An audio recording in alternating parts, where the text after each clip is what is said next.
এবছরের সরস্বতী পুজোর ডালা প্রত্যয়। গত বছরও গিয়েছিলাম, এবছরে ডিউটি ছিল বলে পুজোর দিন যেতে না পারলেও রবিবার দিন চেষ্টা করেছিলাম যাওয়ার। খুব সুন্দর করেছিল ঠাকুর প্রতিমাটা, গতবারের মতনই একদম সাদা বসন বরানো ছিল ঠাকুরকে।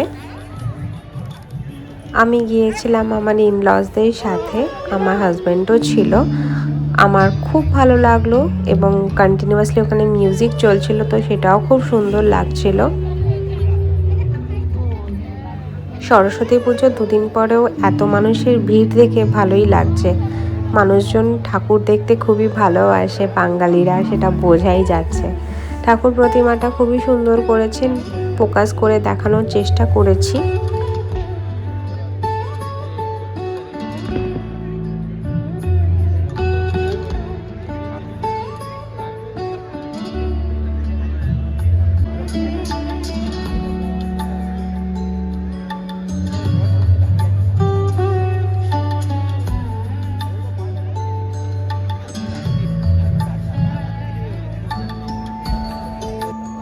সরস্বতী পুজোর ব্লগে ছিল এইটুকুনি। এবছরের মতো পুজো শেষ, আবার নেক্সট দিন দেখা হবে অন্য কোনো ব্লগে। এখনকার মতো টাটা।